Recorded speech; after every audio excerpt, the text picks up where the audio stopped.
사도신경으로 신앙 고백 드리겠습니다. 나는 전능하신 아버지 하나님 천지의 창조주를 믿습니다. 나는 그의 유일하신 아들 우리 주 예수 그리스도를 믿습니다.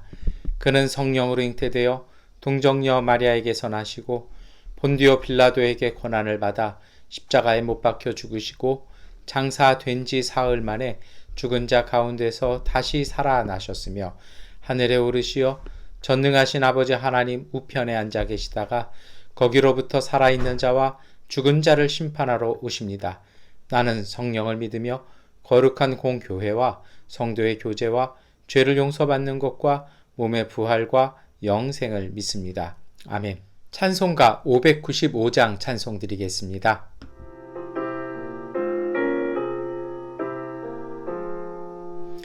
나 맡은 번번은 우주를 높이고 먼 영원 고원으로 떨어 자린다미라. 부르심 받들어 내 형제 섬기며 구주의 뜻을 따라서 내 정성 다하리.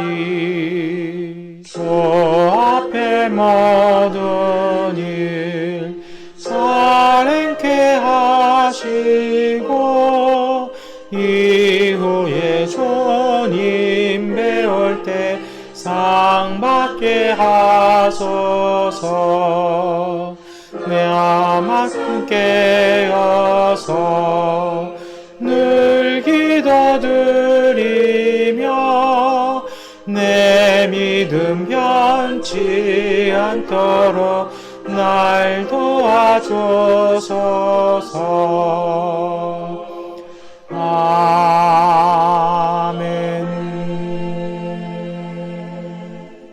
누가복음 6장 6절부터 16절까지의 말씀을 세번역번으로 함께 읽겠습니다.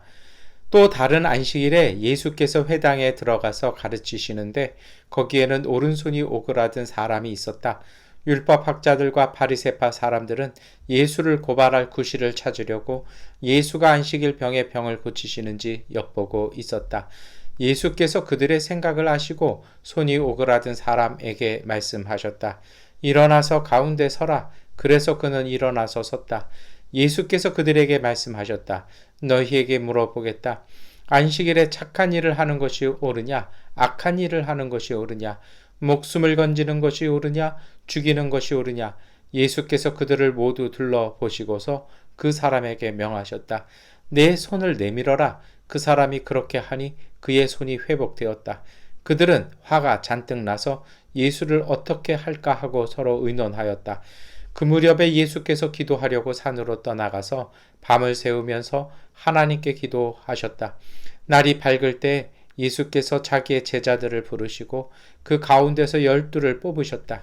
그는 그들을 사도라고도 부르셨는데 12은 베드로라고도 이름을 주신 시몬과 그의 동생 안드레 그리고 야고보와 요한과 빌립과 바돌로메와 마테와 도마와 알페오의 아들 야고보와 열심 당원이라고도 하는 시몬과 야고보의 아들 유다와 배반자가 된 가룟 유다이다.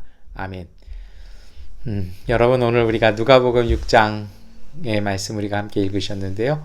오늘 읽은 말씀은 이렇게 두 가지의 이렇게 이야기가 같이 이렇게 있어요. 네.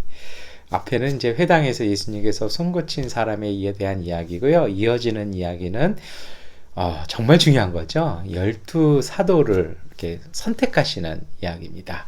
그리고 사실 우리가 읽지 않았습니다만 이어지는 얘기들은 예수님 주변에 이렇게 사람들이 많이 모여드는 말씀입니다. 왜 이렇게 썼을까요? 사실 성경을 읽고 묵상하는 가운데 가장 좋은 것 가운데는요, 왜 이런 흐름으로 가지? 라고 해보시는 것이 참 중요해요. 그렇게 읽다 보시면 정말 이렇게 행간에 담겨 있는 말씀이 주시는 그 의미들을 우리가 더 깊이 볼 수가 있고 자세히 볼 수가 있습니다.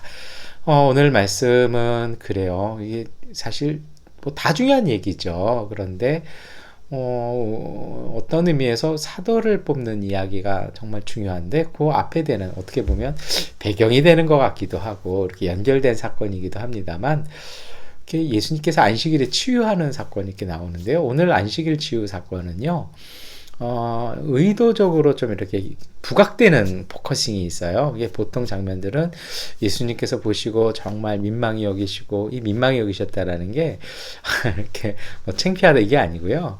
정말 가슴 아파하셨다라는 거예요. 이게 뭐 그래서 이제 정말 마음 아프셔가지고 그걸 고쳐주시고 이렇게 해주셔서 그러고 나면 또 무슨 문제가 생겨요? 왜 또 안식일에 고쳐줬냐고 또 그렇게 막 난리가 벌어지는 그런 말씀 이렇게 이게 흐름이었어요. 근데 오늘 누가복음은 그렇게 진행이 되지 않습니다. 좀 달라요. 정말 여기만 달라요. 어떠냐면요. 6절에 어떤 얘기가 있습니까? 예수님이 평소 하시던 대로 이렇게 안식일 회당 들어가셔서 가르치시는데 거기에 이렇게 오른손이 이렇게 우리 조막손이라고 그러잖아요. 이렇게 그런 사람이 있었다라는 거예요. 그런데 7절이 갑자기 그 본문의 흐름을 딱 끊고 탁 들어와요. 뭐 어떤 얘기입니까? 이 율법학자들 바리새파 사람들이 예수님 고발할 구실 찾으려고 아주 여러 거 보고 있었다라는 것입니다. 그러니까 그 어떻게 보면 이게 영국으로 얘기하면 이렇게 배경을 쫙 설명해 주는데 어떤 지금 회당의 분위기가 어떤 거예요? 예수님의 말씀을 들으려는 뭐 사람도 있겠지만은 이 누가가 복음서를 기록하면서 우리에게 정말 집중해서 여러분이 보셔야 할 것이 있습니다라고 하면서 꼭 집어주는 거죠. 그게 무엇입니까? 한쪽에서 뭘 좀 고발해 볼까 하고 이렇게 보는 사람, 이게 잘못한 것만 딱 찾으려는 사람. 제가 이게 참 그렇죠. 그런데요, 있다라는 겁니다. 그래서 또 예수님이 안식일에 병 고쳐 주시는 일이 있는지 없는지 의도하고 이렇게 와가지고 이렇게 보고 있다라는 것입니다. 오늘 그러니까 어떤 측면에서 오늘 이 누가복음 6장의 이 안식일 치유는요, 이것이 포커싱이라는 겁니다. 이 관점으로 예수님의 치유의 사건들을 읽어보고 묵상해 봤을 때 오늘 복음서가 전하는 하나님의 말씀을 우리가 읽고 깨달을 수 있다라는 것이죠. 자, 이제 이렇게 좀 배경 설명을 했으니까 우리 8절 말씀 한번 같이 읽어볼까요? 예수께서 그들의 생각을 아시고 손이 오그라든 사람에게 말씀하셨다. 일어나서 가운데 서라. 그래서 그는 일어나서 섰다. 여러분 7절과 8절이 아주 연결되는 것 같잖아요. 그러니까 예수님께서 다른 데서는 아픈 분들의 마음 이렇게 정말 마음 아프셔가지고 고쳐주셨잖아요. 아니면 이제 믿음에 간청이 있었잖아요. 그래서 예수님께서 내 믿음이 너를 구원했다 이런 말씀이 있었는데 오늘은 그게 아니에요. 예수님께서 뭘 보시셨어요? 이 환자를 주목하신 게 아니라 그들의 마음을 보신 거예요. 어떤 겁니까? 저 고쳐주나 안 고쳐주나 보자. 고쳐주면 바로 또 우리 고발해야지. 그러니까 어떻게 하는 겁니까? 예수님께서 보통 이러면요 피해요. 저도 어쩔 때 이렇게 설교할 때 보면 주변에서 그런 이야기 하시는 분들이 있어요. 그런 얘기 좀 자제하는, 특별히 어떤 얘기입니까? 제가 속한 교단에서는 하면서 이렇게 했는데 저는 이것이라고 생각합니다. 이런 얘기 들으면 물론 제 설교를 이렇게 듣는 분들이 이렇게 많지 않아요. 그냥 우리 가족들 정도인데요. 혹여라도 이것이 빌미가 돼서 이렇게 교단에서 문제를 제기하면 어떡하려고 그러냐 하면서 순복음 교단이면 교단의 어떤 그런 걸 따라야지 하면서 하라는데요. 입이 잘 이렇게 컨트롤이 전 안 돼요. 그런데 언젠가 한번 어디를 갔더니 저희 교단 목사님께서 목사님 마음은 우리가 이해합니다만 그래도 그렇게 하시는 건 아닙니다 라고. 제가 우리 교단에서는 이렇게 얘기하는데 저는 이것이라 생각합니다. 얘기는요, 이제 그 교단 신조가 신조는 신조일 뿐이잖아요. 고백은 고백이지 그것이 주님의 음성이나 하나님의 말씀은 아니거든요. 그리고 항상 이렇게 수정되어져 오거든요. 그러니까 저는 거기에 대한 논의를 해보고 우리가 좀 다른 각도에서 생각해 봐야지 50년대, 60년대, 70년대 하던 것에 메인다라면 그것이 바로 교조주의가 아니냐라는 측면에서 일부러 이렇게 하는 부분도 있어요. 그랬더니 이제 주변 분들이 해서 저도 조금 눈치를 봅니다. 그런데요. 이게 잘못됐다라는 거예요. 이렇게 왜 눈치 보자라는 거죠. 그러니까 예수님이 딱 보시더니 어찌 보면 그래요. 거기 오른손 오그라든 사람이 있는 거 일부러 그렇게 장치해 놓은 걸 수도 있다라는 거죠. 함정인 거죠. 옮은 거죠. 예수님께서 일부러 함정에 빠지시는 겁니다. 그러면서 어떻게 하는 겁니까? 오히려 피해 가시는 것이 아니라 당당하게 그 사람 불러내서 한가운데 서라 하면서 모든 사람이 다 볼 거 아니에요. 그리고 이 사람도 되게 재밌어요. 아무 말도 없이 일어나서 섭니다. 마치 약속이나 되었던 것처럼. 저 사람이 어떻게 하면 성경을 읽으면서 우리가 추측하는 건 좀 금물입니다만 오늘 본문은 그렇게 진행이 됩니다. 그리고 나서 9절 어떡합니까? 예수님께서 자신을 예의주시하고 어디 걸리기만 해봐라 하는 사람에게 마치 이렇게 뒤털고 있는 사람에게 보라는 듯이 얘기하시죠.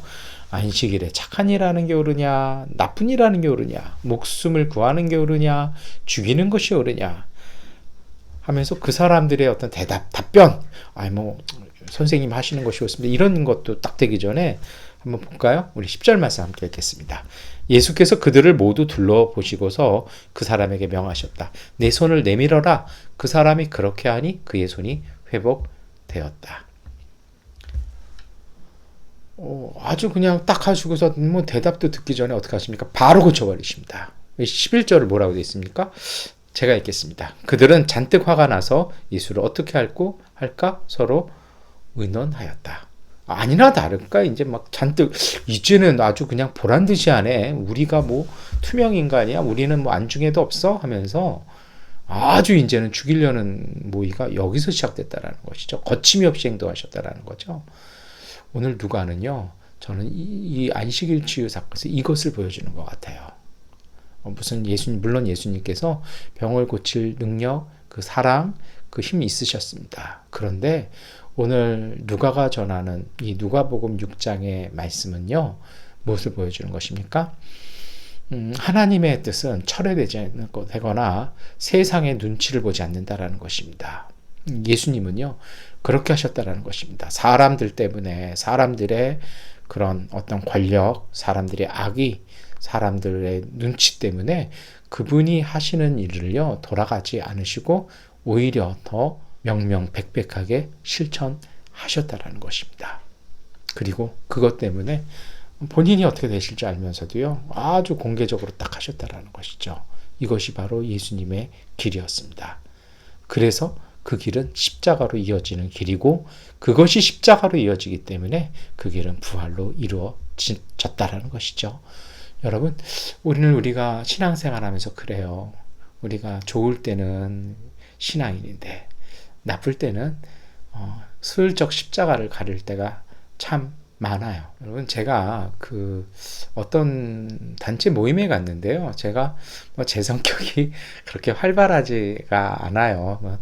숫기도 없고 그래서 어디 가면 그냥 조용히 한쪽에 그냥 구석에 앉아 있다가 이렇게 일어나서 이렇게 나오는 게 제 일상인데요. 그날도 그랬던 것 같아요. 근데 그 모임에 처음 나오신 분이 이제 저한테 자꾸 말을 거세요. 그래서 이제 저도 이렇게 말씀드리고 이렇게 했던 것 같아요. 그래서 이제 서로 좀 이렇게 식사하는 시간에 자꾸 말을 걸어오시니까 저도 말씀도 드리고 저보다 나이도 많으시니까 이렇게 했던 것 같아요. 그리고 나서 그 모임이 이제 정기적으로 이렇게 있는 모임이라 2달에 한 번 있는 모임이라 그 다음에 또 나가야 될 일이 있어서 갔더니 이제 그분이 있어서 제가 이렇게 인사를 했어요. 했더니 이분이 쓱 보더니 하지 않고 거기에 이제 좀 이렇게 활발한 분들, 좀 이렇게 중심되는 분들이 있잖아요. 그분들하고 막 얘기하더라고요. 그래서 괜찮죠. 근데 중요한 건 뭐냐면 제가 인사를 했는데 받아주지도 않고 이래요. 그러면서 이제 그러다가 이제 그 중에 좀 이렇게 임원 되시는 분이 이제 저한테 오셔서 이제 갑자기 인사 서로 나누고 그래서 안부도 묻고 이러고 있는데 그분을 끌고 오더니 아 목사님 이분 잘 모르시죠? 하면서 제가 소개시켜 드릴게요. 그러는데 그분이 저한테 뭐라 그러냐면 처음 뵙겠습니다. 좀 놀랬어요. 왜냐하면 저는 그래도 그런 자리에 가서 이렇게 한 2시간 대화를 같은 자리에 앉아가지고 처음부터 끝까지 나누고 예 다음에 뵙겠습니다 하고 인사 나눴는데 잊어버렸나? 근데 솔직히 말해서 기분 나쁜 거죠. 불쾌했어요. 왜냐하면 정말 그냥 저는 그분이 저를 잊어버리셨구나. 뭐 저 같은 사람 뭐 이렇게 기억 남는 사람도 아니고 그냥 그렇게 생각했지만 중요한 건 이거예요. 뭐냐면 정말 여러분 신앙생활 하면서 조심해야 될 게 뭔지 아십니까? 내 눈앞에 있는 사람한테 최선을 다하는 것입니다. 제 입장에서는 사실 저는요 그 모임에서 그분 아니었으면 저는 그냥 시작하고 어느 정도 이렇게 제가 해야 될 회원으로서의 의무를 다하면 그냥 중간에 쓱 나오는 게 굳이 식사까지 안 가고 뭐 이런저런 것까지 끝날 때까지 안 있는 게 제 스타일이거든요. 제가 있어야 될 자리도 아니고. 근데 그분 좀 혼자 앉아 계시기 뭐 할 것 같아서 끝까지 앉아서 이제 계속 뭐 물어보시면 답변도 드리고 뭐 절차도 안내해 드리고 이랬는데 기억이 안 나신 거는 이제 저는 이렇게밖에 생각 안 돼요. 뭐냐면 저에 대한 최선은 아니었구나. 여러분 제가 굳이 말씀드리는 건 뭐냐면 뭐 상처받았다 뭐 했다 이런 얘기는 아니고요. 내가 내 눈앞에 있는 사람에게 정말 최선을 다하셔야 합니다. 지금은 아는 사이인데 어디 가면 모르는 사람 되고 그러다가 또 아무도 없으면 그때는 와서 아는 척하고 이거 아니에요. 사람에게는 성실해야 되는 것입니다. 그리고 두 번째로요. 동일한 얘기입니다만 우리가 해야 될 일이 있잖아요. 그런데 그 해야 될 일을 상황이 좋을 때는 하는데 상황이 좋지 않으면 그거 뭐 지금 그런데 이거 아니라는 얘기예요. 오늘 누가복음은 오늘 예수님께서 그것을 분명하게 보여주시는 것입니다. 오히려 대놓고 하시더라는 겁니다. 오히려 결과 어찌 되는 거 알면서도요. 그 사람 오히려 와서 한가운데 세워놓고 가서 조용히 고쳐주는 게 아니라 뭐 내가 너네 눈치 보고 못할 것 같니? 그러나 이렇게 하는 것이 주님 하나님의 뜻이야 라고 하시면서 그것을 딱 행하시는 것. 이것이 바로 십자가의 길입니다. 십자가의 도를 믿는 오늘 우리가 해야 될 것이죠. 그게 참 미련해 보이는 일이에요. 지혜롭게 어디 가서 좀 불러내서 조용히 하든지 이거 아니라는 얘기입니다. 사도 바울이 고백하잖아요. 십자가의 도가 사람들에게는 세상에게는 미련한 것이지만 그로 말미암아 세상의 지혜로운 사람들을 부끄럽게 하시는 하나님의 지혜라고 사도 바울도 고백합니다. 오늘 예수님은 그렇게 하셨습니다. 그리고 나서 예수님은요 막 죽이려고 모의하는데 정말 12절부터 어떤 말씀이 나옵니까? 기도하시려고 산에 가셔서 혼자 딱 기도하십니다. 그리고 13절에 산에서 내려오셔요. 그리고 그 유명한 사도를 거기서 뽑으세요. 자신들 주변에 몰려든 사람들 중심으로 사도들을 뽑으세요. 저는 이 말씀을 이렇게 읽어냅니다. 어떤 기준으로 사도들을 뽑으셨을까요? 어떤 기준으로 사도라 불려야 되는 사람들을 뽑으셨을까요? 저는 이 흐름상으로 봤을 때는요. 바로 이러한 자세와 이런 삶입니다. 이 한결같은 마음. 어떤 상황이 돼도 사도로서 해야 될 일을 해내는 사람들. 내가 불리하다고 해서, 내가 위험하다고 해서, 내가 곤경에 처해진다고 해서, 내가 부끄러움을 당할 것 같아서 해서 그것을 뒤로 가는 사람들이 아니라 그 상황 속에서도 그것을 할 수 있는 사람들이 바로 제자였고 그런 사람들이 보냄을 받은 사람들, 사도들이었다라는 것입니다. 우리가 교회를요 사도적 공동체라고 얘기합니다. 교회 공동체, 신앙 공동체는 이러한 공동체 돼야 됩니다. 좋을 때는 믿음인데요. 나쁘면은 아닙니다. 이거 아니라는 것이죠. 상황이 안 좋을수록요. 우리의 믿음은 더 불타야 합니다. 그것이 교회의 역사였습니다. 이 12명의 제자들이요. 사도가 될 때까지는요. 그들의 삶이 있었습니다. 예수님께서 승천하시고요. 성령 체험한 이후에 성령으로 충만한 이후에 이들이요 그 어둠 속에서 빛을 발하기 시작했다라는 것입니다. 그것을 통해서 이 사람들은요, 사도로 입증을 얻었다라는 것입니다. 이것이 바로 사도적 공동체입니다. 지금 많이 어렵습니다. 상황이 어두워 보이죠. 이 세상을 밝힐 것은 오늘 우리입니다. 우리의 믿음이, 우리의 신앙이, 우리의 고백이, 오늘 우리의 실천과 오늘 우리의 삶이 이런 상황일수록 더욱 성실해야 합니다. 그것이 바로 신실함입니다. 그 신실함을 통해서 하나님은 오늘 우리를 통해서 세상을 치유하고 회복하시는 것입니다. 오늘 우리의 주님이신 예수 그리스도께서 그리하셨습니다. 이러한 삶은요, 두려움이 없는 것입니다. 두려움이 아니라 오히려 하나님의 말씀, 하나님의 뜻, 그 진리 안에서 더 당당해져야 하는 것입니다. 영화 대사 중에 그런 대사가 있더라고요. 우리에게 돈이 없지 가오가 없냐. 저는 참 은혜 받았어요.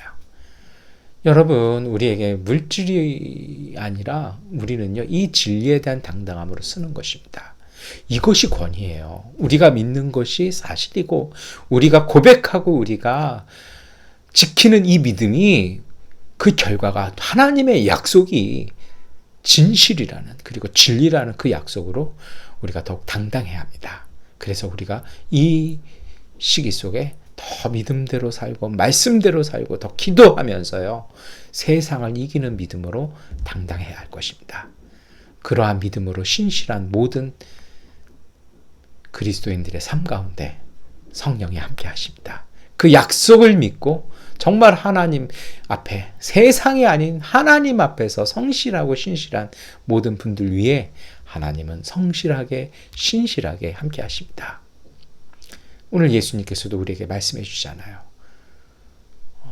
세상에서 내가 부끄러워서 부인하는 자들에게, 세상에서 나를 고백하고 인정하는 자들에게 내가 그들과 함께 하실 것이다 라고 말씀해 주지 않습니까?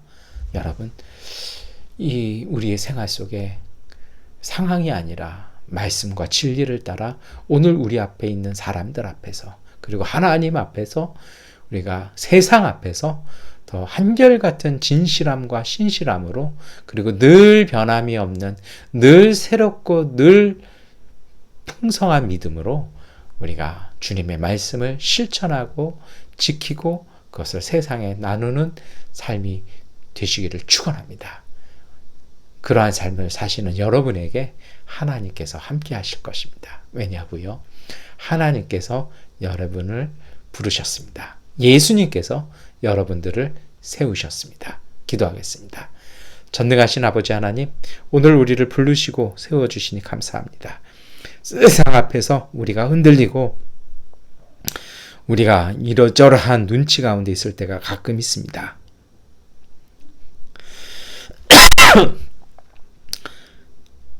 하나님, 우리가 항상 한결같게 하시고 신실하게 하시고 진실되게 하여 주옵소서. 세상이 아니라, 환경이 아니라 우리 가운데 계시는 하나님을 보게 하여 주시고 우리 가운데 역사하시는 주님의 말씀의 능력과 약속의 은총을 보게 하셔서 그것을 삶으로 고백하는 하나님의 사람들 되게 하여 주시옵소서. 오늘 우리의 그 작은 신실함이 바로 십자가, 오늘 우리가 져야 될 십자가의 을 고백하게 하셔서 하나님, 우리가 예수 그리스도의 부활 가운데 함께하는 그 능력 있는 신앙과 은총의 삶 되게 하여 주시옵소서. 이 한 주간 우리가 더욱 그러한 믿음으로 삶을 밝혀나가는 희망의 사람들, 소망의 사람들, 능력의 사람들 되게 하여 주옵소서.